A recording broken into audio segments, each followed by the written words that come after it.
Pessoal, muito boa noite. Estamos ao vivo, nossa primeira aula da nossa série Os 15 Princípios. Sejam todos bem-vindos. Estou empolgado com essa série, vai ser legal, muito legal. Um tema que há muito tempo não abordo, mas que eu gosto muito, que é falar sobre livros. Então sejam todos bem-vindos.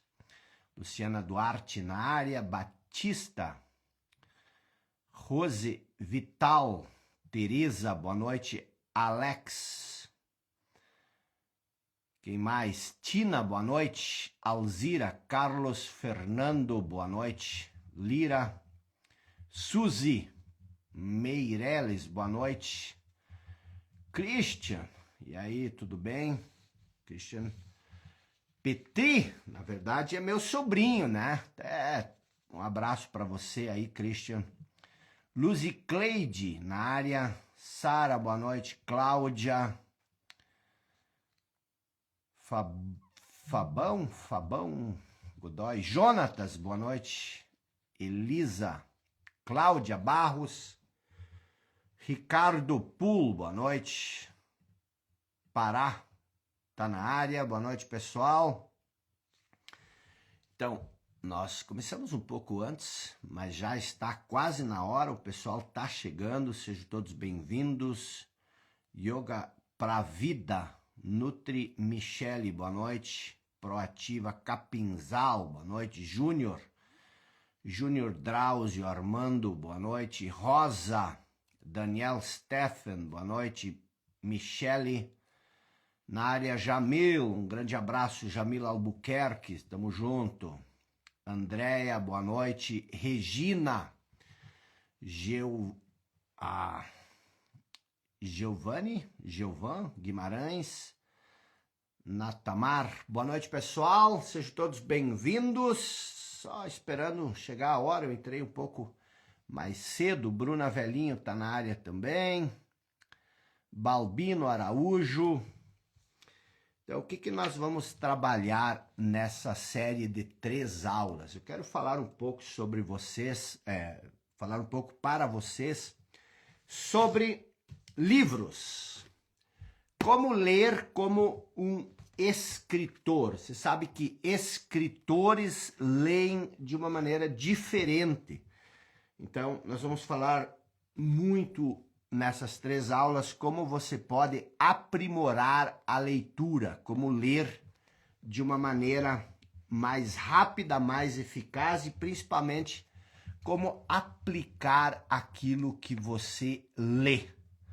Então, nossa hora marcada aí para começar a nossa live era 20 horas e 14 minutos. Nós estamos com 20 horas e 13 minutos, ainda não chegou o momento. E como nós vamos fazer isso? Nós vamos pegar um livro, um clássico, poderíamos ter usado como experiência qualquer outro livro, mas eu gosto muito desse livro, esse clássico do Napoleon Hill, né? Eu tenho outras versões, a única versão que eu tenho em mãos é essa, Quem Pensa Enriquece, mas existem outras versões, que na verdade o conteúdo é basicamente o mesmo, e aí nós vamos pegar e nós vamos olhar para o conteúdo desse livro, que por si só é um livro fabuloso, já vendeu mais de 30 milhões de exemplares no mundo. Se não me falha a memória, o Jamil pode me ajudar, o Jamil que é o presidente da Fundação Napoleon Hill no Rio Grande do Sul. Aliás, desculpe, no Brasil, acho que na América Latina, né, Jamil? Eu acho que é um dos livros mais vendidos depois da Bíblia no mundo inteiro, esse clássico. Então eu quero falar sobre como ler usando como base Quem Pensa Enriquece. É importante a gente aprender isso na prática. Eu tenho aqui um outro livro que é do Dale Carnegie, Como Fazer Amigos e Influenciar Pessoas, que também é um clássico. O meu já está caindo aos pedaços, assim como Quem Pensa Enriquece. Tem um outro livro na área de finanças que é muito, muito importante, Segredos da Mente Milionária. Eu poderia ter feito com esse livro. Tem esse livro aqui que eu gosto muito, seja singular, que eu escrevi em parceria com o Valdir Reinaldo Binchen. Então, como é que você lê como um escritor? Como escritores leem? Aí nós vamos pegar Quem Pensa Enriquece, esse clássico. A gente vai abrir o livro e a gente vai, usando esse livro como base, mostrar os fundamentos de uma leitura mais rápida, mais eficaz, tá bom? Então vamos lá, vamos fazer aquela nossa atividade, pessoal. Qual é a nossa atividade? Nós até estamos com problemas no WhatsApp, a gente não está conseguindo enviar mensagem. Então vamos avisar a galera que nós estamos ao vivo. É só você clicar nesse aviãozinho aí. Boa noite para quem está chegando. Aperta nesse aviãozinho e você convida, abre uma janela e você convida algumas pessoas para participarem dessa aula, e quem sabe essas pessoas elas vão gostar muito do que estão vendo. Estou aqui chamando, muitas pessoas já estão na live, estou vendo aqui. Pronto, enviei para 20 pessoas. Bora lá então, são 20 horas e 16 minutos ou vamos esperar mais um pouco? Podemos começar? Então vamos lá, pessoal. Sejam todos bem-vindos. Vitor Rubens na área, Mariana na área, Núbia, doutora Marjane, boa noite, estava no Café das Manas. Eu estive em Santa Rosa no sábado, um baita evento. Parabéns para quem esteve lá. Michele, um abraço. Vamos lá então, vamos começar. São Caetano do Sul está na área. Está nesse momento doutora Cristina Vital também na área. Então eu vou fechar os comentários para a gente se focar 100% aqui no nosso conteúdo, porque é por essa razão que estamos aqui. Bom, o que é importante você levar em conta quando você lê um livro? Eu falei há pouco que autores, que escritores leem diferente, leem de uma maneira diferente como a maioria dos leitores comuns. Então, por exemplo, e é importante até porque, veja, esse livro, Poder e Manipulação, ele faz uma releitura de alguns pontos fundamentais do Príncipe de Maquiavel. O Príncipe de Maquiavel foi escrito há 500 anos atrás. Então é um livro que foi escrito há meio milênio atrás, 500 anos atrás, quando o Brasil foi descoberto por um filósofo italiano, Nicolas Maquiavel. E esse livro, ele fez uma leitura muito interessante sobre alguns aspectos da personalidade humana. Mas esse livro ele foi escrito num contexto da época e num contexto que não existe mais hoje, que é a Itália renascentista. E ele usa como exemplo aquele período, aquela época. Então, fazendo o estudo, a releitura de Napoleon Hill, eu extraí 20 princípios que eu acredito que ainda hoje se aplicam e que regem todo o processo de busca de poder no nosso mundo moderno. Então, ler livros da forma como vou explicar para você, hoje, amanhã e depois de amanhã, oportunizam exatamente isso, você extrair o melhor de uma obra, e não só extrair o melhor de uma obra, mas entender o melhor de uma obra e aplicar isso de forma prática na sua vida. Porque a importância não está tanto no livro que você lê. Tem pessoas que fazem gincanas de leitura. Esses dias, um amigo meu, ele disse que no ano passado ele leu 40 livros. Eu sempre duvido de pessoas que dizem que leem 40 livros. Porque um livro como esse, se você sentar e ler o livro numa frequência contínua, sem parar, você vai levar 10 horas para ler um livro como esse. E é um livro que tem, em média, 280, quantas páginas tem? 243. Então você vai levar 10 horas para ler um livro de forma contínua. Então se você ler meia hora por dia, você vai levar 20 dias. Então, não é uma questão do número de livros que você lê. Eu nem recomendo você ler muitos livros. Eu recomendo você ler alguns livros específicos e você ler esses livros da maneira correta. Então, não é interessante você ler. Literalmente não é interessante. Por quê? Porque muitos livros eles se contradizem. Então você lê um autor que defende isso, outro autor que defende isso, e você fica muitas vezes mais confuso do que se você lesse menos livros. Então é importante você saber, primeiro, escolher um livro. Porque você, por mais que você queira ler muitos livros, você não vai conseguir. O contexto cultural, a velocidade das coisas não vai te permitir ler muitos livros. Então você tem que ser muito assertivo nos livros que você vai ler. E como é que você vai escolher os livros? Como é que você vai saber dos... Talvez as pessoas, em média, leem 50 livros na vida. Talvez muitas pessoas nem isso não leem. 50 livros. Quais são esses 50 livros que você vai ler? E o mais importante é o que você vai efetivamente aplicar desses livros. Então, como é que você lê um livro? Qual é a diferença entre o modo como um autor lê um livro e como uma pessoa comum lê um livro? Eu sei porque eu vivi os dois mundos. Eu já li livros como uma pessoa comum e depois eu me tornei um autor best-seller. Eu tenho livros e os meus livros, eles são clássicos, por exemplo. O que é um clássico? O clássico é um livro que perdura por muitos anos. Esse aqui é um clássico.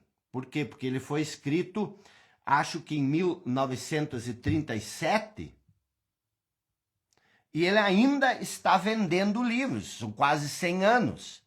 Esse livro aqui, ele foi escrito aliás, publicado em 2010, ele já está há 15 anos no mercado e vende mais hoje do que vendia anos atrás. Tem esse livro aqui, que é uma versão das 16 Leis do Sucesso de Napoleon Hill, que também é um livro que foi escrito em 1928 por Napoleon Hill. Eu fiz uma releitura dele.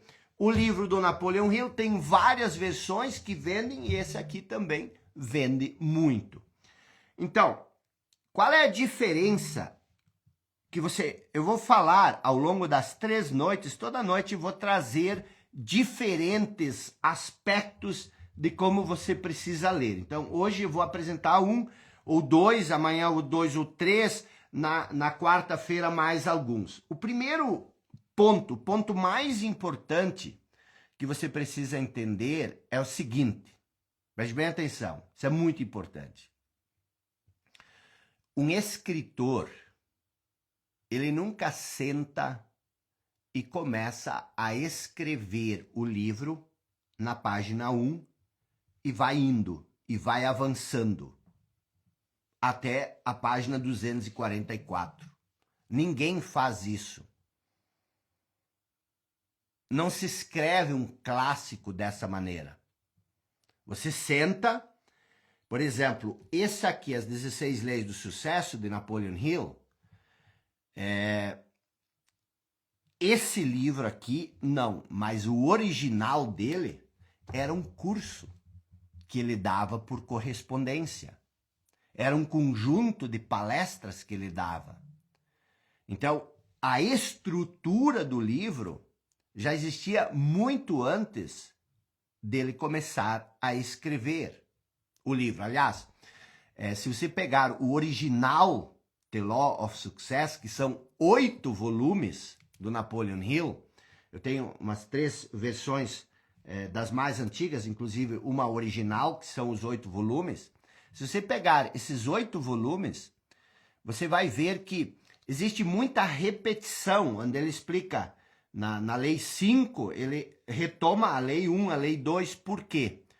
Porque eram correspondências que ele mandava separado. Então, a pessoa que estudava a lei 5 muitas vezes não se lembrava da lei 1, e ele retomava esse conteúdo. Então, o que acontece? Você precisa entender que um escritor não escreve livros da forma como você, se você é uma pessoa comum, os lê. Então, se você aprender a ler o livro como o autor escreve o livro, você vai entender a estrutura que existe por detrás. Então, qual é a estrutura que existe por detrás de um livro? A primeira grande coisa que você precisa entender é a espinha dorsal desse livro. Então, você pode fazer o que você quiser, mas eu nunca começo a ler um livro se eu não entender qual é a espinha dorsal desse livro. O que é a espinha dorsal? É a tese principal que o autor defende. Todo autor, quando escreve um livro, um autor de verdade, porque existem muitas pessoas que escrevem livros porque isso agrega alguma coisa ao currículo delas. Mas um autor, um escritor de verdade, alguém que aprenda a escrever livros, que se dedica a escrever livros, ele só escreve um livro quando ele tem uma tese. Ele tem uma tese e ele defende essa tese no livro. Então, você não vai pegar um livro como seja singular. Ah, eu vou ler esse livro. Por quê? Porque ele tem uma capa bonita. Ah, porque é o livro do Jacob, do Valdir Bint, eu não quero muito ler. Não faça isso. Por quê? Porque às vezes o livro não tem nada a ver contigo. Não tem nada a ver com o que você busca. Não tem nada a ver com o que você precisa. E você não vai ler 5.000 livros. Você só vai ler 30, 40, 50 livros na sua vida, de cabo a rabo. E aí tinha esse meu amigo que disse que leu 40 livros, e eu perguntei, mas quais foram esses 40 livros que você leu no ano passado? Ele conseguiu dizer o título de 3. Ele não lembrava nem o título dos livros. Isso já aconteceu comigo também. Então, por exemplo, se tu me perguntar quais são os capítulos de Quem Pensa Enriquece, eu vou saber. Se você me perguntar quais são as 16 leis de sucesso, eu vou saber. Se você me perguntar quais são esses 20 princípios, eu vou saber. Por quê? Porque é a forma como um autor lê. Um autor, a primeira coisa que ele faz, ele tem uma tese para defender. Então você precisa entender qual é a tese. Por exemplo, qual é a tese de Quem Pensa Enriquece? Talvez você pense que a tese é isso aqui, quem pensa enriquece, mas não é. Isso aqui é só um título bonito que o Napoleon Hill encontrou no insight que ele teve, e esse livro, talvez nem Napoleon Hill entendeu a importância, não estou dizendo que ele não entendeu porque eu não falei com ele, mas talvez nem ele não entendeu o que quer dizer a palavra pensar. Mas talvez ele tenha entendido, porque a maioria de nós nem mesmo pensa, nós não pensamos. Porque pensar requer escolha, pensar requer consciência. E a maioria de nós não pensa por quê?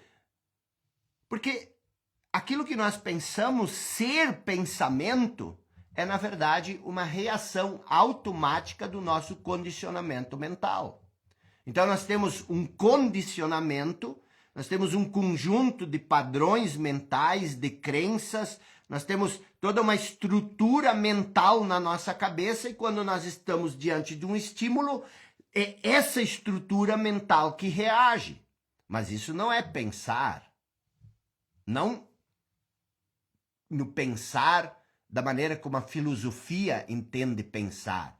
Pensar requer você ser livre para escolher aquilo que você pensa. Mas se você é produto de uma reação automática, você não é livre para pensar.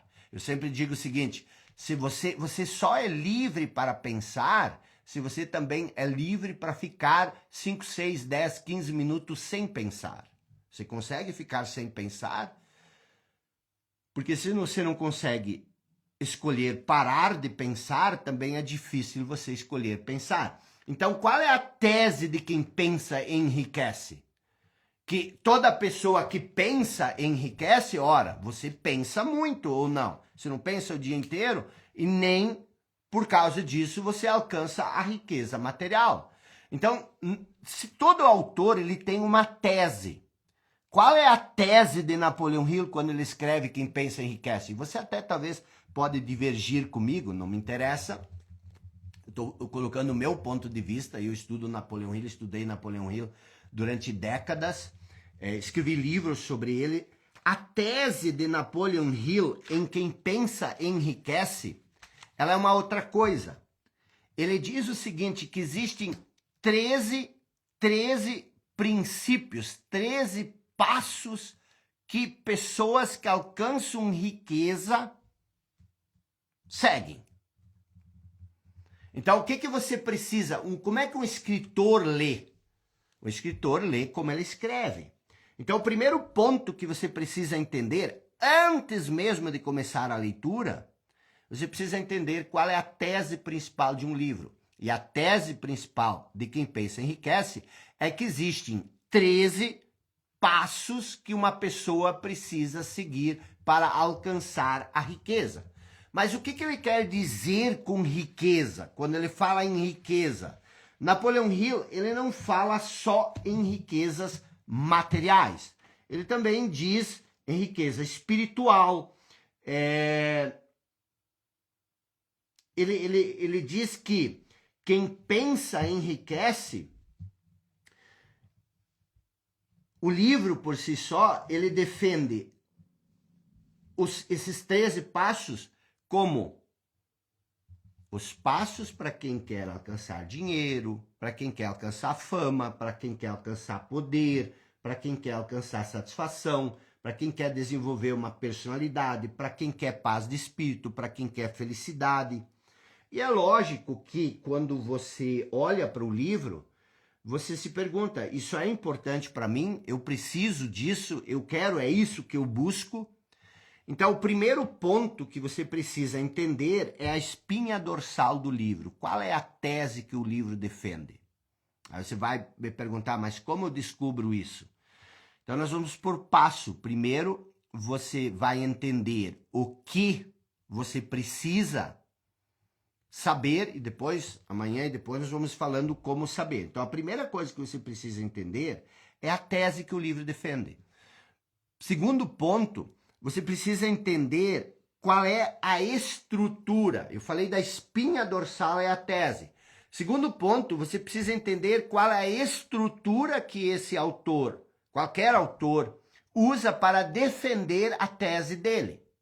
Então, a tese de Napoleão Hill é que existem 13 passos para alcançar sucesso, para alcançar a riqueza. Segundo ponto que você precisa entender, antes mesmo de começar a ler o livro, você precisa olhar quais são esses 13 passos. Napoleão Hill não começou a escrever o livro dizendo, eu vou escrever um passo. Qual será que é o segundo passo? Não, ele sabia quais seriam esses 13 passos. Então, tu imagina o seguinte, se você começa a ler um livro, e esse livro, ele diz o seguinte, existem 13 passos para você, que você precisa aplicar, 13 passos para você seguir, para alcançar a riqueza material, a riqueza emocional, a riqueza espiritual, a riqueza mental, todas as coisas que ele cita. Então você diz, ok, essa é a defesa principal. Aí você diz, não, mas eu não quero alcançar riqueza, isso não me interessa. Para que você vai ler o livro então? Agora, se isso te interessa, aí você pega e você diz assim, bom, quais são esses 13 passos? Passo 1, passo 2, passo 3, passo 4, passo 5, passo 6, passo 7. Você primeiro precisa visualizar, você precisa memorizar, você precisa entender esses 13 passos antes mesmo de você começar a fazer a leitura. Estou falando que é assim que um escritor lê. Eu, quando pego um livro, seja Os Segredos da Mente Milionária, eu busco a estrutura do livro. Primeiro é a tese do livro.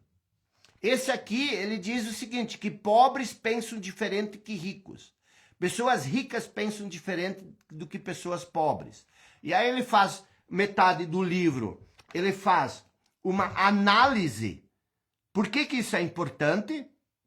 Onde ele fala das gavetas mentais e depois ele nos apresenta 17 modos que os ricos pensam diferente dos pobres. Então, essa é a estrutura desse livro. Se você quer entender esse livro aqui, como fazer amigos e influenciar pessoas no mundo dos negócios, como influenciar pessoas, que todos esses livros são clássicos, ele também tem uma estrutura. Então, sempre busque entender a estrutura que existe por detrás do livro. Agora, como você vai entender a estrutura por detrás do livro? Existem várias maneiras. Por exemplo, o do Napoleon Hill é muito fácil. Por quê? Porque ele tem descrito os passos. Está caindo o meu livro aos pedaços. Ele está escrevendo os passos no próprio sumário. O sumário, o índice, o sumário, ele é onde o escritor coloca, e esse sumário, o bom escritor, ele tem esse sumário pronto anos antes dele começar a escrever o livro. Então, se você entender esse sumário, fica muito mais fácil você entender a leitura depois, se você decidir a ler o livro. Então, por exemplo, nós temos aqui, o que ele apresenta? Ele apresenta os 13 passos, nós até mandamos para vocês onde é que está agora? Esse aqui? Não. Tá aqui embaixo. Nós mandamos até para vocês poderem acompanhar lá nos grupos de WhatsApp, os 15 princípios que ele apresenta no livro. Então, se você tiver esse desenho, e esse desenho é você que tem que fazer, nós estamos te entregando ele pronto, mas esse desenho é você que tem que fazer. Então, quando você senta para ler um livro, por exemplo, aí você já sabe. Hoje nós vamos trabalhar 3 princípios. Eu vou mostrar depois como você aprender esses princípios. Então, ele tem o primeiro princípio. O primeiro princípio não é nem um passo da riqueza. O primeiro princípio de Napoleon Hill, ele não é um passo da riqueza. Ele está na própria introdução do livro, onde ele defende que pensamentos são criaturas. Eu não gosto da palavra criatura. Pensamentos são coisas. E aí ele diz, e são coisas muito poderosas quando associados a um desejo ardente e um propósito definido. Então, a ideia central do livro dele, que está na introdução, é justamente essa ideia de que a gente precisa cuidar do nosso pensamento. Por quê? Porque o pensamento é como uma criatura. Então, sempre que um pensamento aparece na nossa mente, na nossa cabeça, é uma criatura que se tornou viva em nós. Então, pensamentos são criaturas. Eu acho isso fantástico, essa percepção, essa colocação. Porque realmente pensamentos são criaturas. E aí, o primeiro grande princípio é você entender essa lógica de que você cria a sua realidade com o pensamento. Que tudo começa com uma ideia. E aí talvez venha essa noção de quem pensa enriquece. Quando você pensa, você escolhe de maneira deliberada aquilo que você cultiva na sua mente. A maioria de nós não faz isso. A maioria de nós tem esse movimento mental condicionado na nossa cabeça, que eu chamo isso a voz na cabeça, e é um movimento condicionado porque ele é construído pelo passado, por aquilo que você coletou ao longo da vida, e você não tem a liberdade de pensar. E aí olha essa noção de pensamentos são criaturas. Observa quando você acorda de manhã e um pensamento atravessado nasce na sua cabeça. Não é uma criatura que habita a sua mente o dia inteiro, e aí você desperdiça um dia inteiro de pensamento com uma coisa que você nem queria pensar. Uma coisa que não contribui em nada. Você acaba dispersando a sua atenção, a sua energia e os seus pensamentos em coisas que você nem queria pensar, em coisas que não agregam nada, em coisas que te distraem daquilo, porque o pensamento é uma força criadora. Então você precisa assumir controle sobre aquilo que você cria.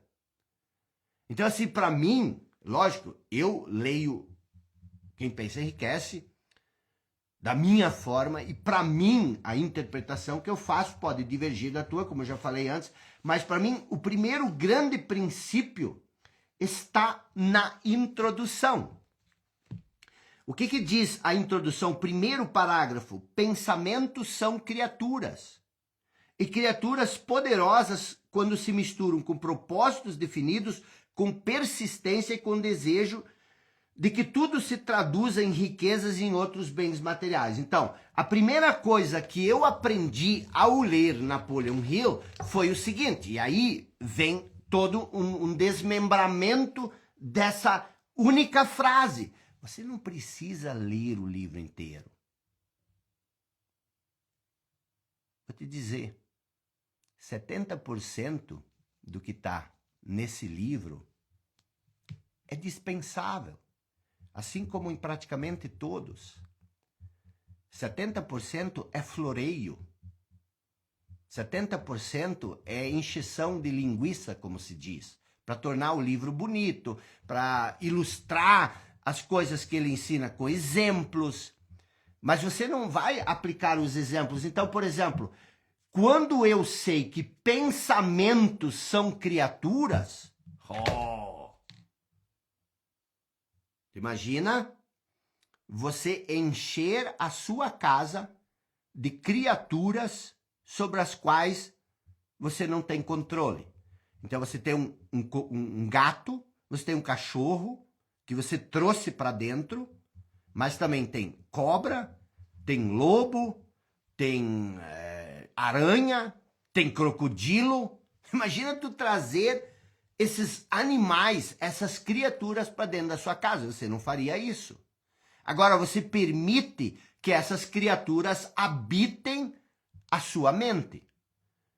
Então, esse é um passo. Eu, quando li isso mudou toda a minha perspectiva sobre a vida. Por quê? Porque a partir de hoje, eu preciso vigiar as criaturas que eu quero que habitem a minha mente. E aí, esse é o primeiro ponto. O segundo ponto é pensamentos são criaturas, e são criaturas poderosas quando elas se misturam com três coisas. Aí ele diz o seguinte, com propósito definido, que significa coisas que você quer. Segundo, persistência, não é você pensar naquilo que você quer uma vez por mês e o resto do tempo você se distrair com coisas que você não tem controle. Então você precisa ter persistência. Persistência no quê? Naquilo que você quer. E por fim, um desejo ardente, que ele diz que não basta só você pensar, como seria bom ter isso, ter aquilo, ser assim. Você precisa desejar isso de uma forma ardente. Tanto é que tanto o desejo ardente como a persistência, tudo isso são princípios que depois ele desenvolve. Aí ele vem, ó, por exemplo, ele vem e diz o seguinte, isso é importante, ele ainda falando do pensamento e do desejo e do desmembramento dessas coisas, ele diz o seguinte, quando uma pessoa deseja alguma coisa a ponto de arriscar todo o seu futuro para conseguir isso, é porque ele está seguro da vitória. Eu quando li esse livro, eu estava naquela fase onde eu queria ser escritor, eu queria escrever livros, eu gostava de escrever, mas eu realmente estava por abandonar essa carreira, eu ia seguir uma carreira de comunicação na imprensa, por quê? Porque eu achava que ninguém sobreviveria como escritor. Eu achava que não era possível ganhar dinheiro como escritor. Por quê? Porque as pessoas me diziam isso. Só que eu tive essa obstinação, eu não gosto muito dessa palavra, obstinado, né? Porque a obstinação, às vezes, ela é negativa, mas eu tinha essa convicção, cara. Eu lembro exatamente do dia que eu disse para mim o seguinte, cara, se escrever livros não der dinheiro, então eu vou ser uma pessoa sem dinheiro, mas eu vou escrever livros. É isso que ele diz aqui, quando uma pessoa deseja alguma coisa a ponto de arriscar todo o seu futuro em um lance único para conseguir, é porque está seguro da vitória. Então, o que eu quero que você entenda? Cara, eu quando leio uma coisa dessas, eu fico duelando com isso. Porque o que eu quero saber? Eu quero saber se eu desejo algo a ponto de colocar toda a minha vida em risco por causa disso. E é isso que você precisa entender. Nós estamos falando ainda do primeiro princípio. Eu chamo isso do princípio do pensamento. Então a primeira coisa que eu aprendi aqui, no primeiro ponto, depois eu quero explicar como você lê, uma vez que você entendeu a estrutura, que foi a primeira coisa que eu expliquei, como é que você junta essa estrutura. Então, a primeira coisa, pensamentos são criaturas. Você não precisa ler nada mais durante uma semana. Você só fica refletindo sobre isso, cara. Pensamentos são criaturas. Eu nunca mais esqueci isso, de que pensamentos são coisas, pensamentos são criaturas. E aí você começa a agir de uma forma distinta, diferente com os seus pensamentos, justamente porque você sabe que se você alimentar uma criatura, ela se torna mais forte. Se você alimentar o pensamento de fraqueza, de incapacidade, de incompletude, de insatisfação, todas essas coisas, você também se torna uma pessoa que está alimentando essas criaturas, e essas criaturas vão se tornar monstruosas. Então, isso é muito importante. E aí, nesse primeiro ponto, ele disse uma outra coisa que para mim foi bem interessante, tá? E eu tinha isso um pouco, que é o hábito de abandonar tudo quando se é atingido por uma derrota temporária. Ele diz que isso é uma causa mais comum do fracasso. E essa derrota temporária, muitas vezes, ela vem simplesmente com a opinião de uma outra pessoa. Uma vez eu estava muito empolgado escrevendo um livro, e a pessoa diz, mas tu está gastando todo esse tempo, toda essa energia, e tu nem sabe se tu vai vender algum livro. Eu vacilei na hora, isso era uma derrota temporária.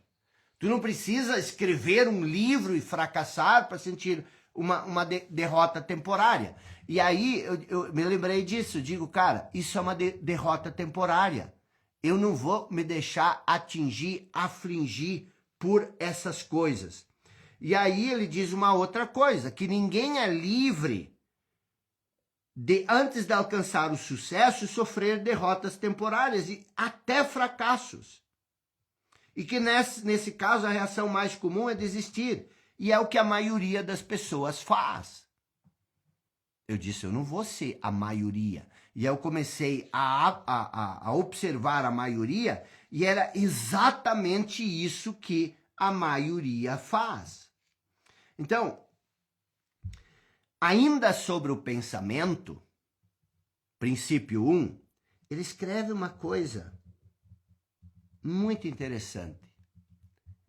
E essa é uma frase que eu uso até hoje. Eu nunca esqueço. E olha que eu já mudei, eu já nem falo mais sobre sucesso, sobre riqueza. Eu falo sobre elevação de consciência. Eu falo sobre transcender tudo isso que Napoleon Hill fala. Eu digo, não, você precisa transcender isso. É muito mais rápido, é muito mais veloz, é muito mais eficaz, é muito mais seguro se você transcende tudo isso. Mas mesmo assim eu extraio muita coisa que ele diz, e ele diz o seguinte, preste bem atenção, que isso norteou a minha vida. Ele disse o seguinte, o sucesso chega para aqueles que se permitem tornar-se conscientes do sucesso. E o fracasso chega para aqueles que se permitem a se tornar conscientes do fracasso. Só que isso é o problema de escritores. É o meu problema também. Quando você escreve isso, você diz o seguinte, o sucesso chega para aqueles que se permitem tornar-se conscientes do sucesso. Só que o que é se tornar consciente do sucesso? O que é se tornar consciente do fracasso? Mas uma coisa eu tinha certeza.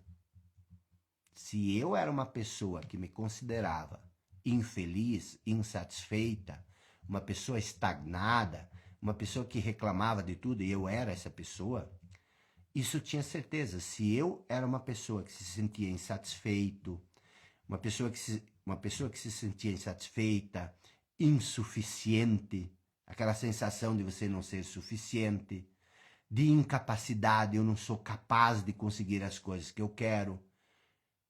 Internamente, eu queria muitas coisas externas que eu não conseguia, então eu era uma pessoa que permitiu se tornar consciente do fracasso.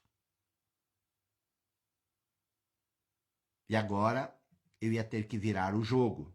Agora eu ia ter que permitir me tornar consciente do sucesso. Mas como eu faria isso? E aí ele diz logo abaixo que esse é o objetivo desse livro.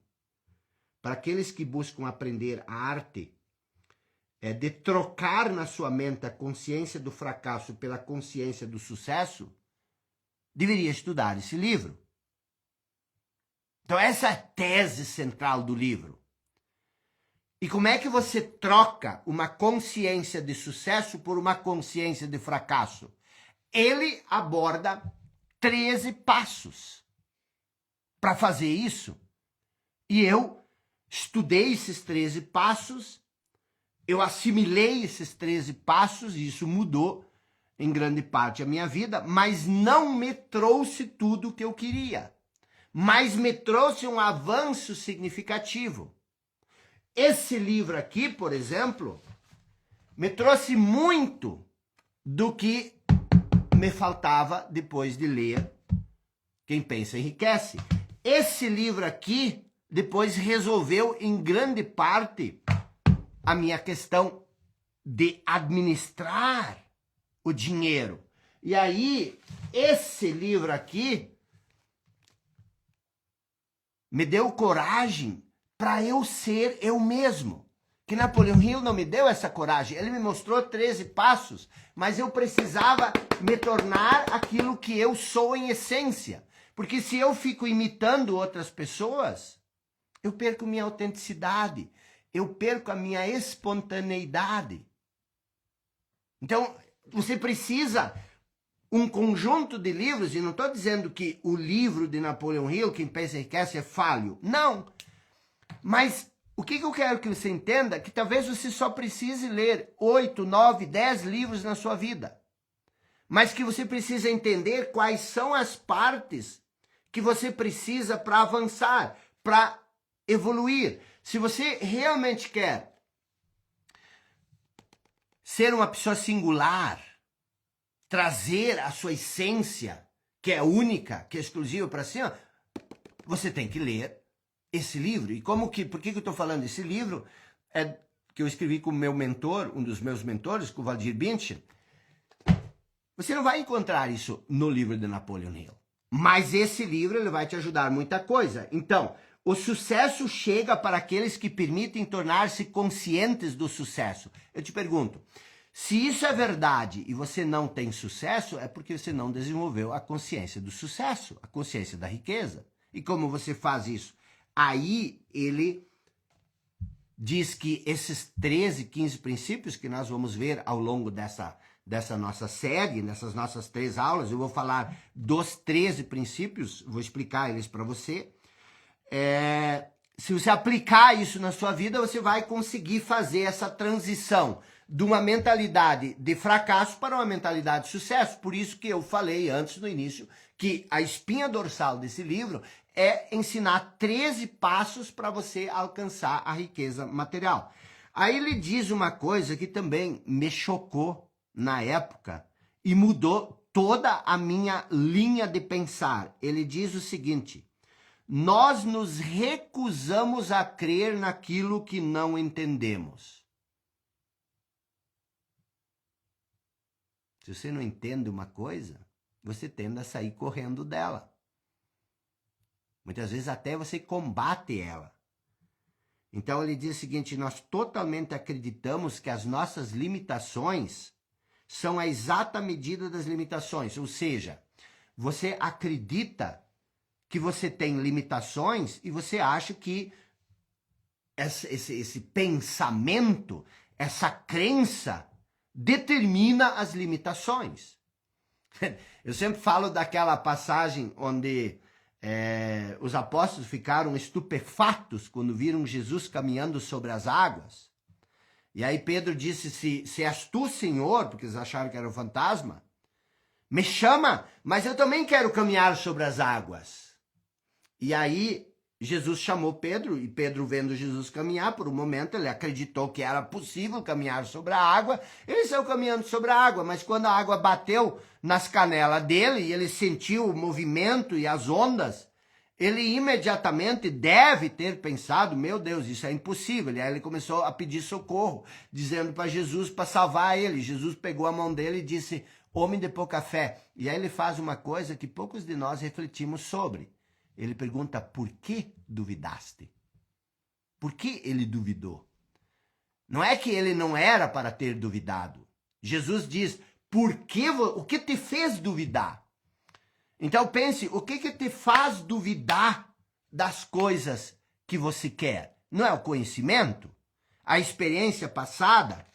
Então, eu quero saltar um pouco esse primeiro princípio, que é o princípio do pensamento, mas eu já quero explicar um pouco. Princípio 1, pensamentos são coisas. Então, quando você lê uma introdução, isso é a introdução do livro, você tira o princípio e deste princípio, você extrai 4 ou 5 teses principais que sustentam esse capítulo. Porque preste atenção, como um autor lê, cada capítulo é um livro à parte. Todo capítulo ele tem uma tese, tem uma estrutura. Então não basta você entender primeiro você tem que entender a tese central e a estrutura do livro.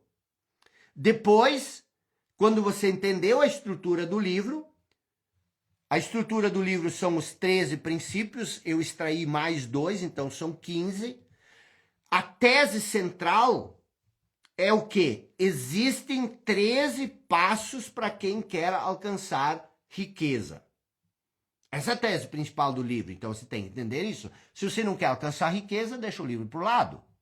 E aí ele diz, quais são esses 13 passos? Você precisa, antes de começar a ler o livro, você precisa entender quais são esses 13 passos, você precisa memorizar esses 13 passos, E agora, dentro dessa estrutura, você lê a introdução.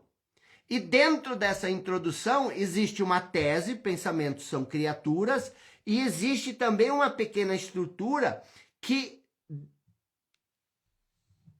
defende essa tese, que sustenta essa tese de que pensamentos são criaturas. Aí você lê o capítulo e você entende a estrutura, aí os exemplos começam a fazer mais sentido. Tudo que ele usa para preencher, que eu chamei de dispensável, que eu chamei de encheção de tripa, nesse momento isso começa... Porque qual é o fundamento de uma história? A história, o princípio de uma história é para te ajudar a memorizar. Mas muitas vezes a história se torna mais interessante do que o conceito por trás da história. E aí você lembra da história, mas você esquece do conceito. O problema de escrever muitas histórias, de muitos autores, é que a história se torna mais relevante e uma história, ela realmente atrai mais, uma história realmente segura mais, porque ela desperta curiosidade, ela desperta desenvoltura, mas o que acontece? Se você não consegue entender o princípio por detrás da história, você vai lembrar da história e nada mais. É mais uma história. Então esse é o primeiro ponto. O segundo princípio, ele aí começa a trazer os passos, que para ele seria o primeiro passo, que é a questão do desejo. Aí ele diz assim, o começo de todas as realizações é o desejo. Bom, quando você pega um capítulo e a palavra desejo aparece, então você tem aqui a palavra desejo. O que você precisa verdadeiramente extrair desse capítulo? Você precisa extrair primeiro o que é o desejo. O que, por exemplo, Napoleon Hill quer dizer com desejo? Essa é a primeira coisa. Você precisa saber o que é. A segunda coisa, por que é importante? Qual é a importância disso? E o terceiro é como aplicar isso, como alcançar isso que ele defende. E aí ele vem, por exemplo, com a questão do desejo, ele conta toda uma história. E aí ele diz o seguinte, lá no fim da história. Quem quiser ter sucesso, precisa queimar os navios e cortar todas as possibilidades de bater em retirada. Somente assim conseguirá manter esse estado de espírito conhecido como desejo ardente de vencer, essencial ao sucesso. Eu não sei se eu concordo muito com essa ideia de queimar todas as pontes. Por quê? Porque quando você queima todas as pontes, você também pode... As pessoas dizem, você não deve ter um plano B. Ah, eu adoro um plano B. Eu adoro ter uma válvula de escape. Eu adoro ter a porta dos fundos aberta. Isso é importante. Então, eu não sei se eu concordo com isso. Mas, ele diz o seguinte, todo ser humano que atinge a idade de começar a entender para que serve o dinheiro quer tê-lo. E isso é verdade. A maioria das coisas que você faz, a maioria das coisas que nós fazemos é com o objetivo de alcançar mais dinheiro. Por que você faz faculdade? Por que você estuda? Por que você está aqui nessa live? Então, verdadeiramente, o dinheiro ele é uma coisa importante porque ele determina, em grande parte, muitos aspectos da nossa qualidade de vida. Não todos, porque você pode ser uma pessoa gananciosa, uma pessoa ambiciosa, uma pessoa com muito dinheiro, mas mesmo assim frustrada e tudo mais. O volume está baixo? Não? Tu não está baixo, mas tinha que estar sentado do meu lado. Ah, tu está com fone de ouvido. Tá bom. Então, o que acontece? A questão é a seguinte, então, eu queria ter mais dinheiro. Eu não ia vender minha alma ao diabo por dinheiro. Eu não ia fazer coisas absurdas por dinheiro, muitas pessoas fazem. Mas o que acontece? Eu queria ter mais dinheiro. E daí ele diz o seguinte, só que querer somente não traz riquezas. Querer dinheiro somente não traz riquezas. Então, o que traz riquezas? Você precisa desejar riquezas com um estado de espírito que se torne uma ideia fixa, planejar meios e modos definidos para conquistá-las e basear esses planos em uma persistência que não admita o fracasso. Deixa eu fechar um pouco uma coisa que não está nos livros de Napoleon Hill, mas que é uma coisa que eu construí justamente baseado nesse livro e no livro de Napoleon Hill, que é o seguinte, que é uma verdadeira fórmula para você alcançar aquilo que você quer. Então, Napoleon Hill diz, tudo começa com uma ideia. Então, na base está uma ideia. Tudo começa com uma ideia. E, de fato, nada que você cria, até o medo, a ansiedade, a insatisfação, a frustração, tudo isso nasce de uma ideia. Você tem uma ideia, a ideia é o pensamento, por isso que o primeiro princípio é o pensamento. Essa ideia, se você cultiva ela na sua mente, você pode cultivar ideias negativas, mas não quero falar sobre ideias negativas. Se você cultiva uma ideia, um desejo na sua mente, por um longo tempo ele se torna um sonho. Então, se você abandonar uma ideia assim que ela nasce, ela nunca se torna um sonho. Por isso eu sempre estimulo as pessoas a flertar com as ideias. A flertar, eu sempre digo o seguinte, anote isso, eu esqueci de dizer que você precisa ter um caderno de anotações, porque isso é uma aula. Flerte com o inconcebível. O que é o inconcebível? Coisas que você nem consegue conceber. Eu nunca na minha vida, eu tinha ideia de que um dia eu teria uma live com 7.025 pessoas. Isso era inconcebível para um menino que nasceu na roça. Mas flerte com o inconcebível. Se você flertar o tempo suficiente com o inconcebível, um dia ele vai se tornar concebível. O que é concebível? Você vai dizer, vai que talvez seja possível, mas você nem consegue conceber isso ainda na sua cabeça. Então, flerte com o inconcebível até ele se tornar concebível. Depois, flerte com o concebível até ele se tornar impossível. Aí, flerte com o impossível até ele se tornar possível. E flerte com o possível até ele se tornar realidade. Isso é uma coisa que sempre esteve presente, isso não está em livro algum, pelo menos eu nunca li, mas isso é uma filosofia que eu carrego. Tudo nasce com uma ideia. Se você cultivar uma ideia por muito tempo, ela se torna um sonho. Se você cultivar um sonho por muito tempo na mente, ela vai se tornar um propósito definido, um objetivo definido. E se você flertar com um objetivo definido, em algum momento você vai criar um esforço organizado. As suas ações, elas vão começar a estar, o seu pensamento, a sua energia, o seu tempo, a sua leitura, a sua busca, tudo vai se concentrar em torno desse objetivo definido. E esse esforço organizado em torno do propósito, em torno de um objetivo, ele vai desenvolver o poder pessoal. E é esse poder pessoal que vai te levar ao sucesso. Então, não é o fato de você ficar flertando com o sucesso. É o fato de você ficar flertando com uma ideia até ela se tornar um sonho. É o fato de você ficar flertando com um sonho até ela se tornar um objetivo definido. O que é um objetivo definido?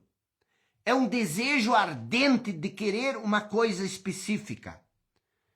E aí, Napoleon Hill, ele explica o que é esse desejo ardente, e aí ele cria um método de 5 passos, de 6 passos, para você transformar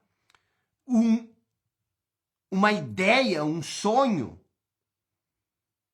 ou um desejo ardente no seu equivalente físico. Ele trabalha muito essa questão de você ficar repetindo uma coisa na sua cabeça, por quê? Porque ele tinha uma ideia, que isso é uma ideia antiga, hoje eu pessoalmente considero ela falha e ultrapassada, de que se você alimentar um campo na sua mente chamado subconsciente, esse subconsciente ele vai começar a agir no sentido, e esse subconsciente ele confunde muitas vezes com um termo que eu gosto mais, que é a inteligência infinita. Então, o que isso tudo significa para mim? Se você está tremendamente focado em alguma coisa, se você deseja muito essa coisa, se você estiver alinhado com um desejo, e se você agir em torno desse desejo, existem forças que muitas vezes estão fora do seu controle, que começam a agir ao seu favor, ou seja, a conspirar a favor de você. Então ele apresenta essa fórmula que é interessante, que é você ter muito claro daquilo que você quer, de você repetir continuamente aquilo que você quer, de você estabelecer uma data definida para quando você quer, de você elaborar um plano detalhado para alcançar isso, e de você escrever declarando claramente o que você quer dar em troca para isso, e você repetir, ler essa declaração todos os dias, que isso vai movimentar forças que vão conspirar a seu favor. Isso funciona com algumas pessoas, com outras pessoas não, mas é uma ideia. Então, desejo ardente. O que é um desejo ardente? É você querer muito uma coisa. Desejo ardente é isso, é você querer muito alguma coisa. E aí, ele vem para o terceiro princípio, que é o quê? A fé. Então, o desejo sozinho, ele tem um poder. Mas quando você junta o desejo com a fé, e aí eu acho que ele tem um conceito torto sobre fé, eu não gosto do conceito dele sobre fé, porque para mim a fé é um estado natural que nasce quando nós estamos conectados com a nossa essência mais profunda. Aquilo que Jesus fala, a fé como o grão de mostarda. O grão de mostarda tem um poder vital em nós. Aliás, o grão de mostarda tem um poder vital que também existe em nós. Então, ter fé significa você sentir esse poder vital. E ele não, ele acha que a fé, esse é o princípio quarto, o quarto princípio, ele diz que a fé pode ser criada através da autossugestão. O que é a autossugestão? É ficar você sugerindo coisas como eu sou capaz, é possível, eu vou conseguir, que é a comunicação, a voz que a gente tem, é você assumir um certo controle sobre essa voz e você ficar sugerindo coisas para você através da voz. Por quê? Porque ele tinha um outro... Hoje eu tenho umas divergências com ele, mas ele tinha essa ideia, e você pode adotar essa ideia dele, não tem problema nenhum, são maneiras diferentes de pensar, mas ele tem essa ideia de que se você, preste bem atenção, se você tem um desejo ardente, se você tem isso muito claro, você precisa também da fé. E que você pode desenvolver a fé através do que é o nosso princípio 4 aqui, que é a autossugestão. Então você precisa, por exemplo, quando você entra com o princípio 4, o que é a autossugestão? Você precisa se perguntar, mas o que ele quer dizer com autossugestão? Como funciona essa autossugestão?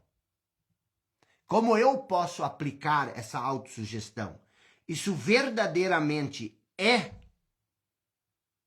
o que eu acredito? Porque você não precisa acreditar no que eu escrevo, no que Napoleon Hill escreve. Você tem o direito de divergir. Você tem o direito de buscar se aprofundar. Eu, por exemplo, não consegui chegar muito longe com o conceito de fé e muito menos com o conceito de autossugestão.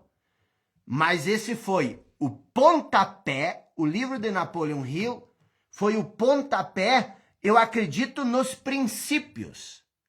Eu acredito que a fé é um princípio. Eu acredito que o desejo é um princípio. Eu acredito que a autossugestão é um princípio. Eu acredito que o quinto princípio aqui é o conhecimento especializado, que eu quero falar sobre isso, é muito importante. Eu acredito que a voz na cabeça, a autossugestão, ela é poderosa. Então, é muito melhor você ter um certo controle e você direcionar essa voz para certos fins específicos, para um desejo específico, é muito mais poderoso do que você deixar ela governar a sua vida aleatoriamente, que é o que a maioria de nós faz. Mas veja, Napoleon Hill escreveu esse livro há quase 100 anos atrás.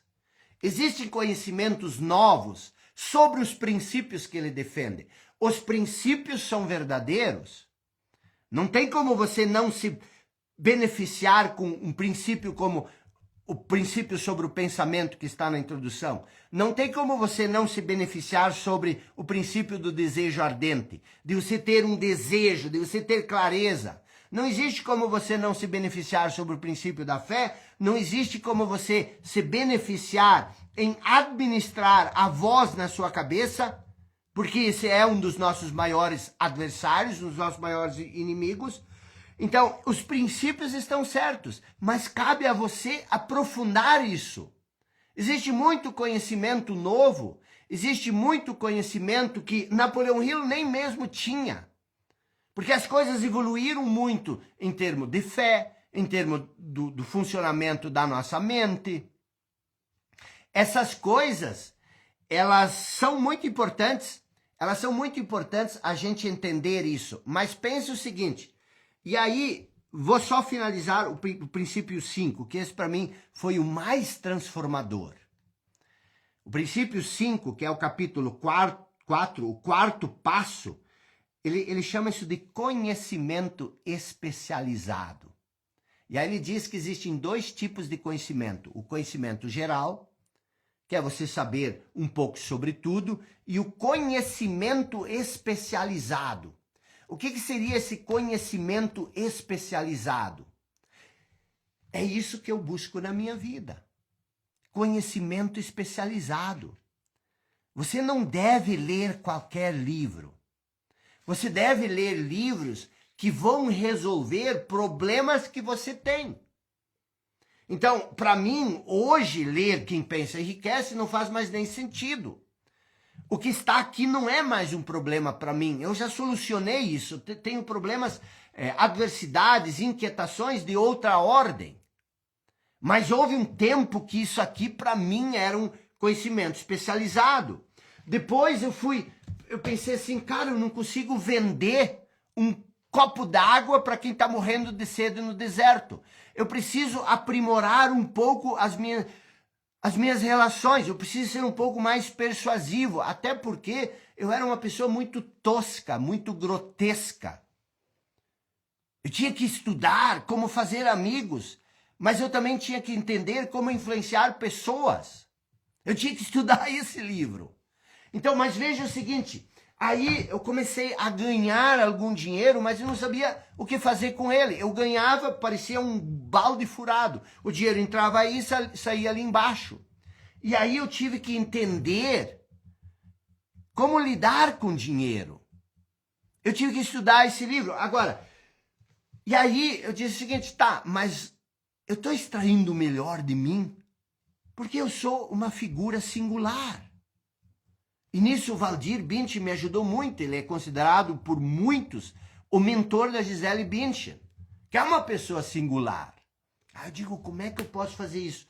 E aí eu disse, Valdir, me ajuda a escrever um livro sobre todos os princípios que você defende.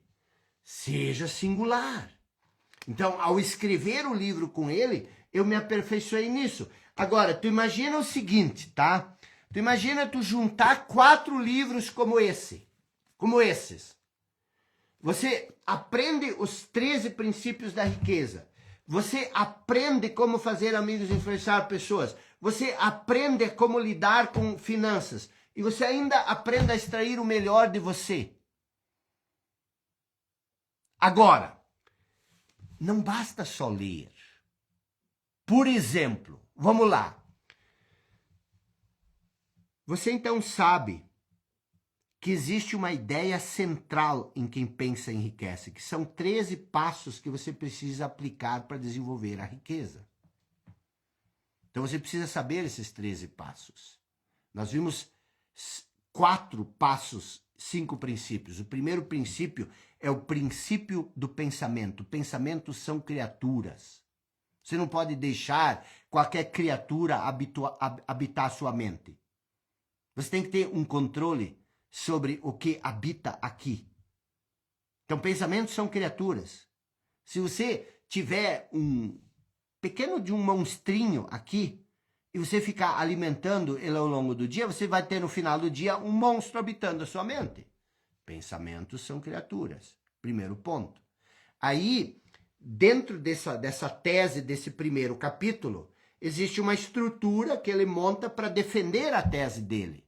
E aí, dentro desse princípio 1, pensamentos são criaturas, eu estabeleci outros parâmetros que defendem isso. E um deles é aquilo que eu falei. Alcança sucesso quem se permite a desenvolver um estado de espírito de sucesso. Alcança o fracasso quem se permite desenvolver um estado de espírito de fracasso. E como você desenvolve um estado de espírito de sucesso? Como você troca um estado de espírito de fracasso para o estado de espírito de sucesso? Um livro não vai resolver toda a sua vida, mas ele pode começar a estabelecer uma base. Você depois busca outro. Segundo princípio é o desejo. Eu te pergunto, você tem controle sobre as criaturas que habitam na sua mente? Você tem um desejo ardente? Um desejo claro daquilo que você quer? Fé. Você é uma pessoa de fé? Que é um segundo princípio. Terceiro princípio, autossugestão. Autossugestão. Como é que você se trata? Como é que você fala quando você fala consigo mesmo? O que você sugere para você? Você sugere que você é uma pessoa capaz, que você é uma pessoa suficiente, que você é muito melhor você sugerir coisas positivas como sugerir coisas negativas. A maioria das pessoas sugere coisas negativas. Isso é a autossugestão. E o quinto princípio é o conhecimento especializado. Você buscar conhecimento que supre a necessidade que você precisa. Então não é você ler um livro por ler. Se uma pessoa te sugere um livro, esse livro pode ser importante para ela, mas esse livro pode não ter nenhuma importância para você. Então, como você saber quais livros você vai ler? Porque, como eu te falei, se você lê meia hora por dia e você tirar 2 dias por semana, que você não vai ler, porque alguma coisa acontece, você precisa de 1 mês para ler um livro. Só que ler um livro em 1 mês, você não vai ter essa compreensão que eu tenho, por exemplo, sobre qualquer um desses livros. Porque eu não leio livros. Eu estudo livros. Como eu faço isso? É sobre isso que nós vamos falar amanhã. Nós estamos vendo 2 coisas aqui. Primeiro, como ler como um escritor best-seller. E estamos vendo isso na prática, fazendo uma análise. E é uma análise crítica do livro Quem Pensa Enriquece. Olhando os princípios, olhando como ele defende a tese por detrás de cada princípio. Então, o que eu quero que você faça? Eu quero que você faça o seguinte: Nós vamos mandar um resumo para você sobre esses 5 primeiros princípios e eu quero que amanhã, quando você voltar para essa aula, eu quero que você saiba esses 5 princípios de hoje de cor. Memorize eles, não decore, é memorizar. Cara, isso não é difícil. Pensamentos são criaturas, princípio 1. Princípio 2, desejo ardente. Princípio 3, fé. Princípio 4, autossugestão. Princípio 5, conhecimento especializado. Eu quero que quando você chegue no final desse livro, você não só entenda como ler, mas que você também entenda o que está aqui dentro. Ó, a Alvi diz, já li todos esses livros, mas essa forma de ler faz toda a diferença. Exato. Então, aqui o Silvio está escrevendo, os pensamentos são criaturas. Só isso já começa a criar uma revolução na sua cabeça. Então, o que acontece? Nós vamos aprofundar, hoje foi só uma base, né? Eu só dei uma pequena pincelada. Amanhã nós vamos continuar trabalhando.